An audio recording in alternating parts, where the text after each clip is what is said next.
pejgamberit selam dhe u ul diku. Thotë ne metëm të fasuar. Të nesërmen, pejgamberi sallallahu alaihi wasallam tha të njëjtën gjë për herë të dytë. Sa tash do të shfaqet para jush një banor prej banorëve të xhennetit. Thotë për herë të dytë ishte i njëjti person, në të njëjtën formë, me të njëjtën thjeshtësi, erdhi na dha selam dhe u ul diku në një vend prej vendeve të xhamisë. Thotë ne metëm të fasuar. Ditën e tretë e njëjta ngjarje, e njëjta situatë, e njëjta dëshmi, saqë njëri prej sahabëve i befasuar nga fjala e pejgamberit alayhi salatu wasalam dhe me kuriozitetin e të riut vendosi që ta ndiqte nga pasit e Zotërit dhe të kuptonte se çfarë kishte bërë, për çfarë vepronte ky njeri që kishte merituar këtë dëshmi të pejgamberit 3 ditë radhë.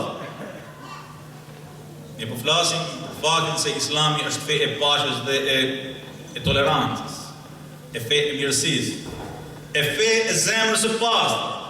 Se një njeri që e ka zemrën e tij të pastur nuk mundet me prodhu dhunë, me prodhu errësirë në realitetet ku ai jeton dhe vepron. Thotë Abdullah ibn Amr ibn Asi radiallahu anhu thotë, ju puna mrapa këtij personit dhe trokita nderin e tij i thash, o Zotëri, kam pas një fërkim me babën tim dhe kam dëshirë të largohem paksa nga shtëpia. Mbranon mbi shtëpinë tënde? Jeti një justifikim. I thot bujro mirë se bish. Dhe qëndroi 3 ditë në shtëpinë e tij. Për të pa dhe për të vëzhguar se çfarë vepronte ky njeri, që kishte merituar këtë dëshmi të madhe të pejgamberit alayhi salatu wasalam. Thotë dhe i kishte treguar shokëve të tij. Kishte fjetur 3 net në shtëpinë e Zotërisë së përmendur dhe nuk e kishte parë të ngrihej atë falej natën, se mos e kishte fituar këtë dëshmi nga namazi i natës. Vetëm se kur i dilte gjumi, bënte dhikr dhe tekbire deri në momentin e namazit të sabatit. Bënte dhikr dhe tekbire deri në namazin e sabatit. Thotë dhe nuk e dëgjova të flas asnjëherë vetëm se fjalë të mira. Njeri i qetë, njeri i pastër, njeri i rregullt. Pastaj vazhdon të tregon të thotë, dhe kur kaluan 3 netët, dhe u habita nga e pakta e veprave të tij, por nuk kishte ndonjë të veçantë. I thash, o robi Allah, më lejo të them të vërtetën, nuk ka pas asnjë fërkim ndërmjet meje dhe babës tim, por si djalë i ri u bana kurioz, se pejgamberi sallallahu alaihi wasallam e tha për zotin tanë 3 herë se do të shfaqet një banor prej banorëve të xhenetit dhe u shfaqet ti. Dhe si i ri pata dëshirë me ditë se çfarë vepron zotrote, dhe pse e ke fituar këtë dëshmi të pejgamberit alayhi salatu wasallam.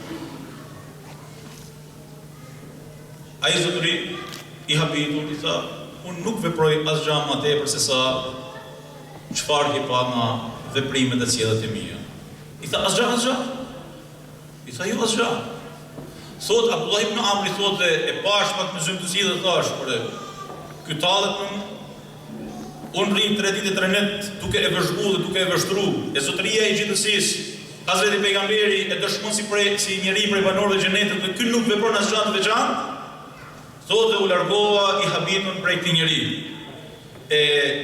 Teksa ecja, sahabiu i nderuar e thirrë dhe i tha, o djalë, ndalu. Asgjë përtej asaj që nuk veproj, përveç se nuk kam në zemrën time asnjë ndjenjë mashtrimi për ndonjërin prej muslimanëve, dhe nuk ja kam zili askujt në botë për asnjë të mirë që ja ka dhënë Allahu i madhruar. 2 fjali. Nuk mashtroj njëri e nuk i kam zili kujt asgjë. 2 fjali. Atëherë Abdullah ibn Amr thotë e vështrohen me vëmendje dhe teksa ai flisën qetësinë e tij i thash, kjo është ajo që të ka bërë ta morish atë gradë të lartë për cilën dëshmonte Resulullah sallallahu alaihi wasallam. A mundet ky që flet, e cili do prej jush, e cili do prej nesh, që lexojmë këto shembuj, shumë më shumë se sa kaq, e që rrugëtojmë ditë pas dite me dhikret tonë duke thënë ja selam, duke përmend emrin e Allahut, që është burimi i paqes dhe i mirësive, a mundemi ne me kenë e kundërta asaj për cilën po flasim? A mundet me kenë muslimani model i të zezës dhe i errësirës në realitetet e jetës së tij? Pasi mendoni se do të kishim rrit sot në shekullin e 15 të kësaj thirrje të begat e të shenjtë islame, o vëllezër, si kemi rrit në këto 15 shekull, duke përhapur dritën e dijes, e dritën e dashurisë së Zotit, e vlerat e paqes hyjnore gjithandej, si do të kishim rrit deri këtu po të mos kishim kenë këta që jemi, njerëzit e paqes, e njerëzit e urave të komunikimit, e njerëzit e respektimit të kujdo, po për besimin e tij, po për vllazën e tij, po për gjuhën e tij, po për kulturën e tij, po për identitetin e tij, kushdo qoftë. Po si do të kishim rrit këtu? Po të mos kishte thënë pejgamberi jon alayhi salatu wasalam atë ditë kur i gjakosur e i lënduar në vetveten e tij nga gurt dhe flyrjet dhe sharjet e banorëve të Taifit, teksa takohej me Xhibrilin dhe melekun e maleve, që i binin selamet e Zotit të gjithësisë dhe i thonin se në këto momente me vullnetin tënd e shkapesim, e vrasim, e shkatërrojmë atë popullin e Taifit. Pejgamberi buzëqeshte dhe thoshte jo. Se ne nuk jemi të terrorit, se ne nuk jemi të dhunës, se ne nuk jemi të vrasjes, se ne nuk jemi të marrjes së jetëve, se ne nuk jemi të mallkimit. Se ne nuk jemi të mallkimit. Por ne jemi, ashtu si thoshte zotëria e jon, se ndoshta o Zot fale popullin tim, se ndoshta, se nuk e din, se pas tyre ndoshta të vinë njerëz që e madhërojnë Zotin e vetëm të gjithësisë. Këta jemi ne. Kjo është piknisja jonë, kjo është besimi jonë, kjo është thirrja e shpirtit të gjithë secilit prej nesh. Të dashurit e mi, ky mesazh i mrekullueshëm, që na bën ne shqiptarëve musliman në perëndim, në vendin tonë, kudo që jemi, po jo vetëm ne shqiptarëve, po cilin do prej muslimanëve të cilës do komsi në botë, të kuptojmë dhe të reflektojmë se ne jemi parti në vetvete një amanet të madh dhe një mrekulli të jashtëzakonshme, Islamin tonë të pastër, të cilin e kemi për detyrë ta rrezatojmë e ta përkthejmë në çdo situatë dhe moment, sidomos para vëllezërve tanë që nuk e kanë pasur mirësinë e madhe hyjnore të njihen me fenë tonë islame. Sa raste ne na ndodh shpesh herë që në ligjëratat tona sjellim shembuj të disa orientalistëve, a disa perëndimorëve që janë pa muslimanë, të cilët thonë se po të kisha pa me parë muslimanët, nuk kisha pa muslimanë. Por pa shpejtësova islamin u bana musliman. O vëllezër, këto mos a marrin për bazë. Kushdo që sheh muslimanin, zgjell rrugën e pastër të bindjes dhe nështrimit ndaj Allahut.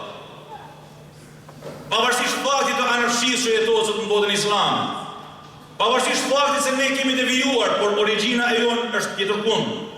Origjina e jon është ajo që i bën sot shumë njerëz në perëndim, në mbar botën, të shohin marrëdhëniet tona familjare me njëri tjetrin, të shohin komunikimin ton të pashtë me njëri tjetrin, të shohin shpirtin e madh bujar të gjithë secilit prej nesh e të pyesin, por çfarë është kjo?